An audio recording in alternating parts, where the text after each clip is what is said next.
بسم اللہ الرحمن الرحیم۔ ایک شرابی کا مرنے کا وقت قریب آیا تو اپنی ماں کی گود میں سر رکھ کر کہنے لگا، اے میری ماں، مجھے ایسا لگ رہا ہے کہ میری موت کا دن آ چکا ہے۔ میری پیاری ماں، جب میں مر جاؤں تو آپ حضرت حسن بصری سے کہنا کہ میرا نماز جنازہ پڑھا دیں۔ میں تو گنہگار ہوں، میں نے اپنی ساری زندگی شراب اور بدکاریوں میں گزار دی۔ اب مجھے ڈر لگتا ہے کہ اللہ پاک میری بخشش نہیں فرمائے گا، کیونکہ میں نے تو کبھی بھی اللہ کی رضا کے لیے کوئی اچھا کام کیا ہی نہیں ہے۔ حضرت حسن بصری رحمت اللہ علیہ ایک جلیل القدر تابعی بزرگ ہیں۔ ایک روایت کے مطابق آپ کو 130 صحابہ کرام سے ملاقات کا شرف حاصل ہے۔ ان میں سے 70 بدری یعنی غزوہ بدر میں شریک ہونے والے صحابہ شامل ہیں۔ ناظرین گرامی، ماں تو ماں ہوتی ہے، اب وہ چاہے ایک شرابی ہی کی کیوں نہ ہو۔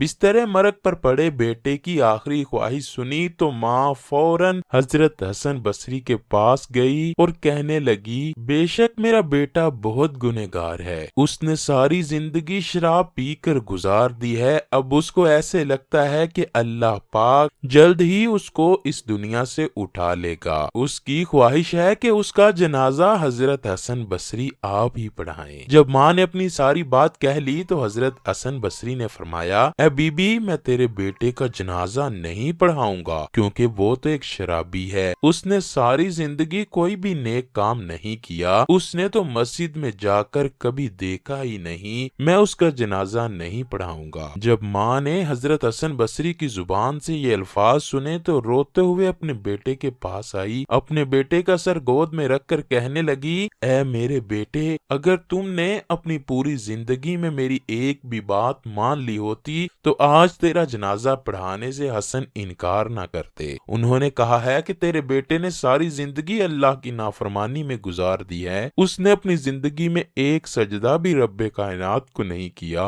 تیرا بیٹا بدکار ہے، گنہگار ہے، شرابی ہے، میں اس کا جنازہ کیسے پڑھا سکتا ہوں۔ ماں کی بات سن کر نوجوان زاروں کی طرح رونے لگا، اتنا رویا کہ اس کے کپڑے اور ماں کی گود نوجوان کے آنسوؤں سے تر ہو گئی۔ نوجوان نے اپنی ماں سے کہا، اے میری پیاری ماں، ایک بات تو بتائیے۔ ماں نے روتے ہوئے پوچھا، میرے بیٹے پوچھ کیا پوچھنا چاہتا ہے؟ نوجوان نے کہا، اے میری ماں، مجھے اتنا بتا دیں کہ میرے گناہ زیادہ ہیں کہ رب تعالیٰ کی رحمتیں زیادہ ہیں، کیا میرا رب مجھے معاف نہیں کر سکتا؟ ماں نے کوئی جواب نہ دیا۔ بیٹا روتے ہوئے کہنے لگا، اے میری ماں، اگر اللہ پاک تجھے ایک لمحے کے لیے اجازت دے دے کہ تو چاہے تو اپنے بیٹے کو جنت میں بیچ دے اور اگر تیرا دل کرے تو اپنے بیٹے کو جہنم میں بیچ دے، کیا میری ماں تو مجھے جنت میں بھیجنا پسند کرو گی یا جہنم میں ڈال دو گی؟ ماں نے روتے ہوئے جواب دیا، میرے پیارے بیٹے، اگر رب کائنات مجھے ایک لمحے کے لیے بھی اجازت دے تو میں تجھ کو خود پکڑ کر جنت کا دروازہ کھول کر جنت میں داخل کر کے ہی لوٹوں گی۔ جب ماں نے اپنی بات ختم کی تو نوجوان نے کہا، اے میری پیاری ماں، اگر ماں نہیں چاہتی کہ میرا بیٹا جہنم کی آگ میں جل جائے تو میرا رب کیسے مجھے جہنم میں ڈالے گا؟ سنا ہے کہ اللہ پاک تو 70 ماؤں سے زیادہ پیار کرتا ہے۔ ماں سے یہ بات کرتے ہوئے نوجوان زاروں کی طرح رونے لگا، روتے روتے وہ اللہ کو پیارا ہو گیا۔ بیٹے کی میت کو دیکھ کر ماں نے بلک بلک کر رونا شروع کر دیا۔ ماں ابھی رو ہی رہی تھی کہ دروازے پر دستک ہوئی۔ ماں نے جا کر دروازہ کھولا تو حضرت حسن بصری دروازے پر کھڑے تھے۔ ماں کہنے لگی، آپ نے تو جنازہ پڑھانے سے انکار کر دیا تھا، اب آپ کو کیسے پتا چل گیا کہ میرا بیٹا فوت ہو چکا ہے؟ حضرت حسن بصری کہنے لگے، ماں جی، جب آپ میرے پاس آئی تھی تو اس وقت سونے کی میں تیاری کر رہا تھا،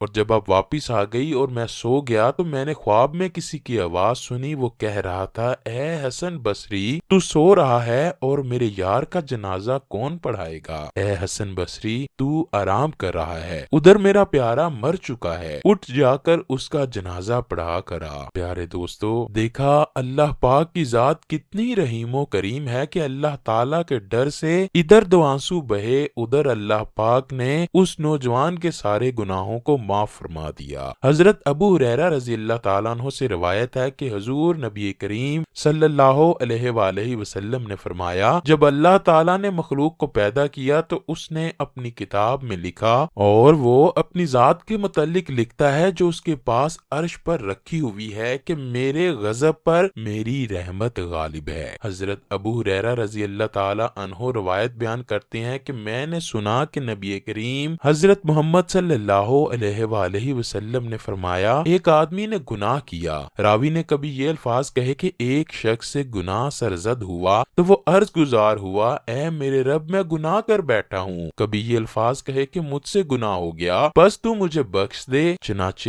اس کے رب نے فرمایا، میرا بندہ جانتا ہے کہ اس کا رب ہے جو گناہوں کو معاف کرتا ہے اور ان کے باعث مواخذہ کرتا ہے، لہٰذا میں نے اپنے بندے کو بخش دیا۔ اس کے بعد جب تک اللہ تعالیٰ نے چاہا وہ گناہ سے باز رہا، پھر اس نے گناہ کیا یا اس سے گناہ سرزد ہو گیا تو اس نے عرض کیا، اے میرے رب میں گناہ کر بیٹھا یا مجھ سے گناہ ہو گیا، بس مجھے بخش دے۔ اللہ فرماتا ہے، میرا بندہ جانتا ہے کہ اس کا رب ہے جو گناہ معاف کرتا ہے اور ان کے باعث مواخذہ کرتا ہے، بس میں نے اپنے بندے کو پھر بخش دیا۔ پھر وہ ٹھہرا رہا جب تک اللہ نے چاہا، پھر اس نے گناہ کیا اور کبھی یہ کہا کہ مجھ سے گناہ ہو گیا۔ راوی کا بیان ہے کہ وہ پھر عرض گزار ہوا، اے رب مجھ سے گناہ ہو گیا یا میں پھر گناہ کر بیٹھا، بس تو مجھے بخش دے۔ چنانچہ اللہ تعالیٰ نے فرمایا کہ میرا بندہ جانتا ہے کہ اس کا رب ہے جو گناہ معاف کرتا ہے اور ان کے سبب پکڑتا ہے، لہٰذا میں نے اپنے بندے کو تیسری دفعہ بھی بخش دیا، بس اللہ جو چاہے وہ کرے۔ اللہ اکبر۔ اللہ کریم ہمیں اپنے رحم و کرم سے معاف فرمائے، بے شک ہم گنہگار ہیں اور سیاہکار ہیں۔ اے میرے مولا، تو ہی رحیم و کریم ہے، ہمیں بروز قیامت اپنی رحمت کے سائے میں رکھنا اور ہم سے سخت حساب نہ لینا، بے شک ہم اس قابل نہیں کہ اپنے اعمال کا حساب دے سکیں۔ اے رب کریم، مجھے اور اس ویڈیو کو دیکھنے اور سننے والے تمام افراد کے گناہوں کو اپنی رحمت سے درگزر فرما دے اور ہمیں نبی کریم سرور کائنات حضرت محمد صلی اللہ علیہ وآلہ وسلم سے سچا و پکا عشق عطا فرما دے۔ کمنٹ سیکشن میں آمین ضرور لکھیے گا۔